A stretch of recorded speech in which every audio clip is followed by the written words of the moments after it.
Welcome to the Hook, Line and Sinker YouTube channel, where we are following the journey of the boat, Andrew, that we're in today, the mighty Beast 2, a 25-foot Bertram Flybridge cruiser. Yes, indeed. If you've just stumbled across this one, maybe a good idea to go back to episode 1, where we sourced a 25-foot Flybridge cruiser in order to do a project tour. And typically, because we actually do a TV fishing show, if you're not aware, and part of that is project boats, and typically it's ripping out stern drives and putting on new Yamaha outboards, which is the case here. Yes, indeed. Now, this boat we purchased for $22,000. It had a pair of straight 6 165 horsepower Merc Cruiser stern drives from about 1980. Yep. They went, yeah. They stopped, they went, they stopped, they got hot, they went, but they did go. Yeah, they did go, and actually the boat was, you know, when they were going, the boat was quite nice with its original 6-cylinder Merc Cruisers, but we felt it could be improved by ripping them out and sending them on their way. You have a mate, Hardy, so ripping out stern drives, you know, if you're reasonably competent, it's not that hard. It's not, you know. You've got like a rattle gun. Yeah, yeah. My mate had a forklift. Yes. Very, very good forklift. So that's where we're up to, and that's where we'll go to now. Please don't write in about work, health and safety, that sort of thing, because there was none. No. The moment of truth, Hardy. The time for talk is over. The time for action has begun. Today marks the point of no return. Nick, I've enjoyed the talk. The talk's been going on for several months and it's been good. But now it is time to actually do something. It is D-Day or Demolition Day. This is obviously Beast 2, and she sits there in her original form. We haven't actually done anything to it at all yet, but today, now, you with that thing are going to take the engines out. Off you go. We need someone to help us. In there. Do undo screws. The Beast's original engines are a pair of 165 Merc Cruiser stern drives from 1980. Not only are they tremendously unreliable, loud and stall all of the time, they are massive and heavy. And it's not just the motors that need removing, it's the legs and all the other bits and pieces hanging off them. Right, I got on YouTube last night. I bet you did. The first thing we need to do is remove the out drives, as these are called. The out drives? These parts. These are the legs. Can you trim them down? Trim them down. Batteries on. That I can do. Nuts.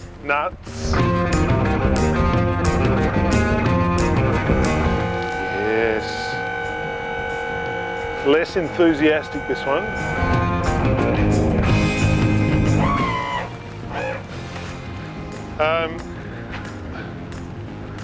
Good. Well, that's that done.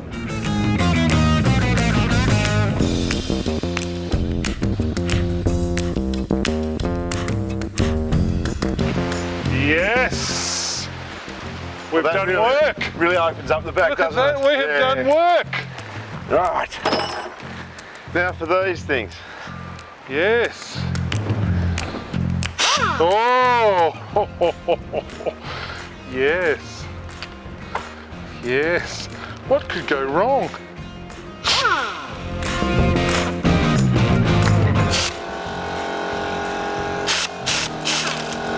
at that.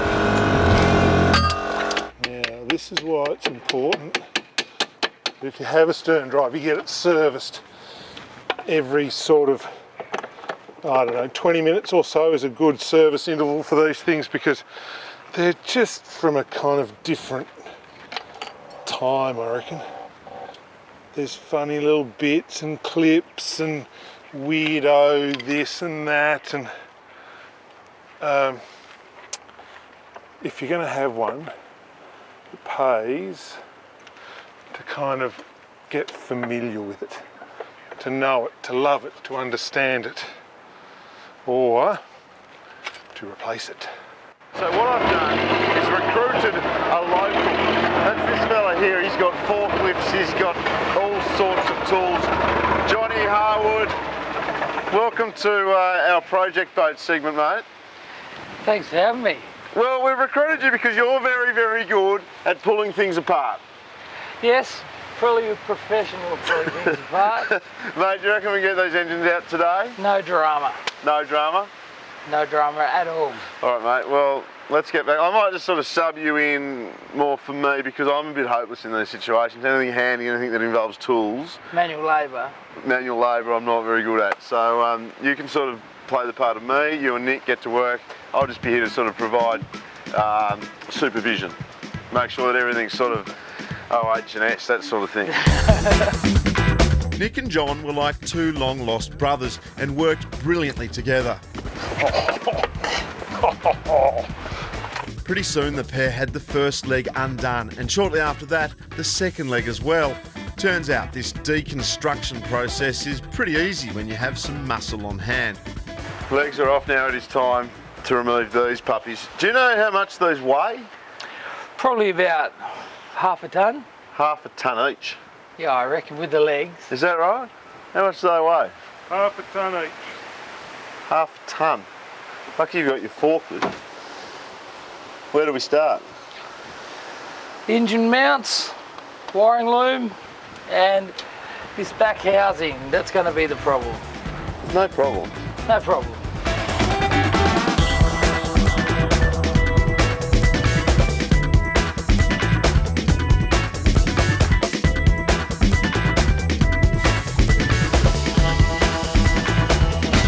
Alright, so exciting times now. That is one of the rear engine mounting bolts.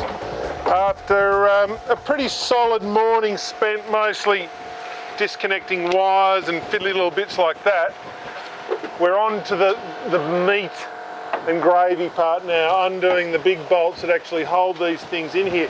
Interestingly enough, the front ones which we've taken out were in fact screws, big sort of coach screws screwed into the wood, which I'm not sure is ideal.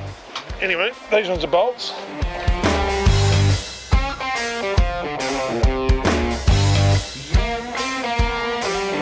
Need a hand? Alright, this is the delicate bit where we think, yep, straight up Johnny. We think our engines are disconnected, and they are, and there was a little bit of manoeuvring there. Forklift, the strops. There are people at home who have done this better. That's all right. You're clear, mate? Back she goes. No brakes, so it's a little bit jumpy. No brakes. Oh, goodness me.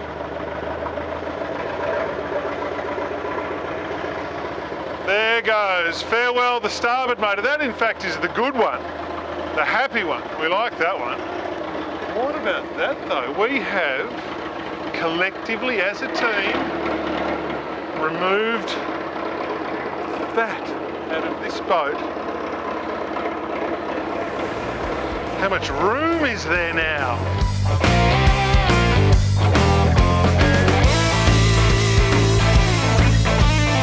With the use of some slings and the climax in full flight, we managed to squeeze the engines out of their holes, which had been home for the past 36 years. Oh, and there is just a gaping great hole of opportunity.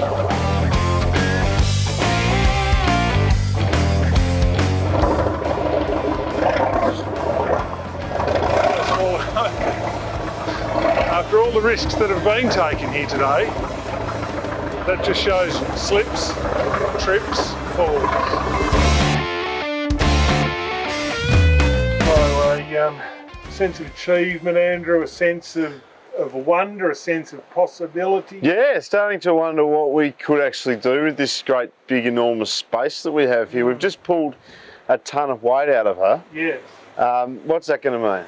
Well, it's an interesting question. Whenever you talk about these projects to people who know, yes, they say, what's it going to do to us? Yes. And I think for our purposes, we would get somebody who knows what all the numbers should look like, yes, to draw us some pictures and so on, give us a plan going some forward. sort of naval architect. But what we get without doubt, is a massive area of storage here, huge, enormous, Sensational.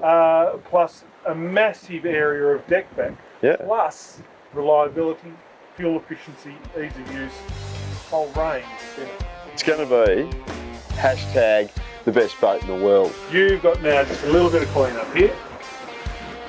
I'm off. With the engines out, we were beginning to get a feel for the space we were going to have in the boat, and it was great. And it all went pretty smoothly, you know, Yes. despite appearances. The most interesting thing that happened in regard to the old engines, obviously we sold them on Gumtree as a going concern, you know, people are always looking for that sort of We thing. got decent money for them. We got $3,000 the pair, I believe, Yeah. which, I don't know, you know, it's better than a poke in the eye. And that was where Andrew Hart Transport Services Incorporated came into operation. So- And I sold them on Gumtree, $3 grand, Yes. and you were going to deliver them to a fellow called Ben. Yes. And didn't you borrow Johnny's trailer? Yes. So Johnny, who we've just Yes. seen, he's a good fella, He Johnny. gave me his motorbike trailer, and he Yeah. said, "No, they'll stand up. No worries, no problems." Yeah. It's a journey of about 200 k's up the road, across sort of a very hillbilly type middle of nowhere forest. You've got 2 engines and 2 stern drives in the trailer, total Yes. weight of about a tonne. Yeah, no worries. I'm just cruising along, and all of a sudden, bang! As I was going up the hill, in the middle of nowhere, no phone range, no nothing, a wheel came off the trailer and went ahead of me, bouncing down the road into the scrub, while these 2 stern drives, luckily they were strapped on, stayed on the trailer, which was now just sort of sparking, dragging along the road. Yes. So you managed to get that part fixed up, didn't you? Didn't it break twice? Yeah, I did. I put the wheel back on. Yeah. Oh yeah, but you've and- broken some studs. And then, yeah, I drove another like 50 moves and the whole trailer just like just completely collapsed. So that was good. So stuck Anyway. on the side of the road. Ben came out. I got to know Ben well. Yeah. We just Manhandled them. we manhandled them back onto Ben's trailer. It took a day. It took Yes. 12 hours.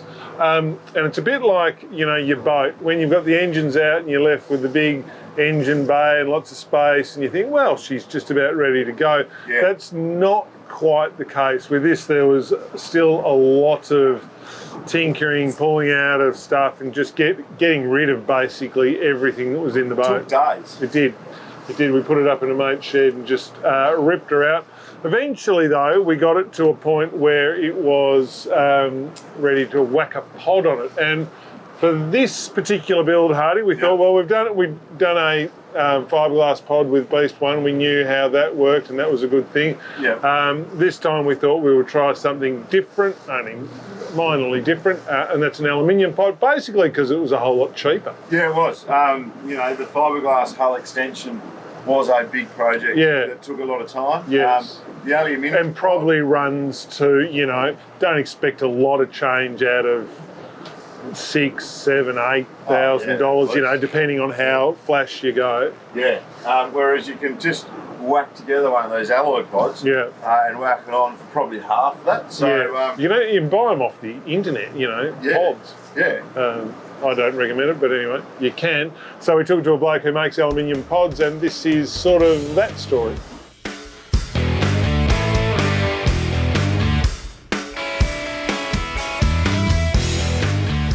The next phase of this project is a very important one because now that she has no engines, we need to put somewhere for the new outboards, the new Yamahas to go. And if we get this wrong, the Yamahas could fall to the bottom, Nick, and the beast could sink, leaving us in the water. More importantly than that, even if that doesn't happen, if we get this part wrong, this boat will be what's known in the industry as a pig.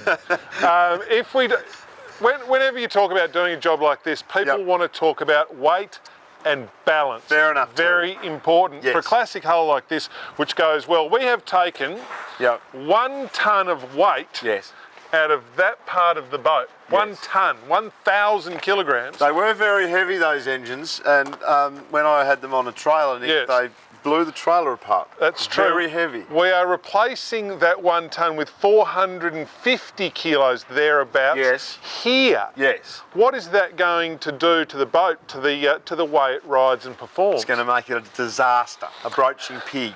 No, I've looked on the internet, and the thing about a Bertram 25 is because it's so wide, Yes. the hull is described as weight ignorant. That is, it doesn't really care where the weight is.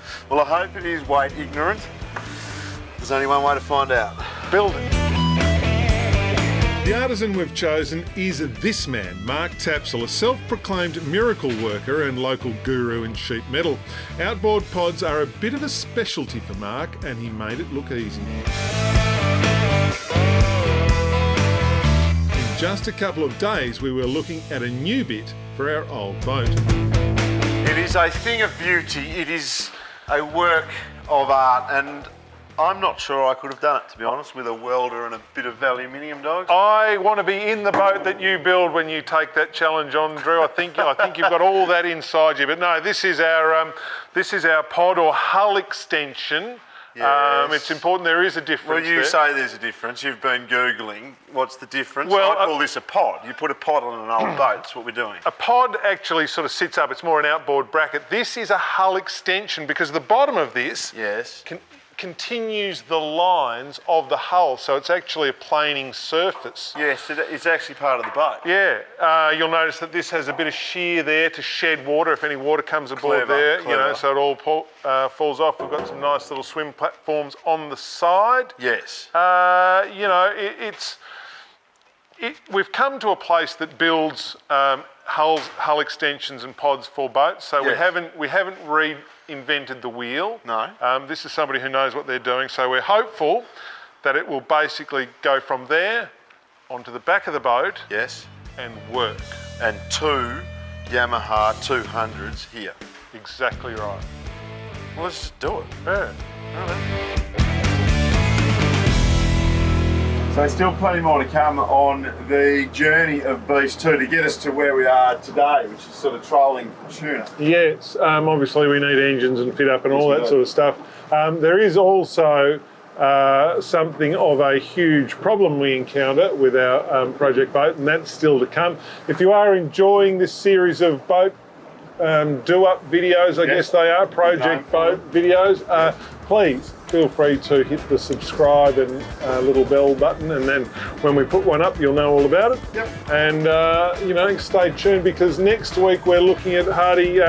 What happens next week? Do you know? Have you looked that far ahead? Yes, we flashing her up. Yes. We put some engines on her.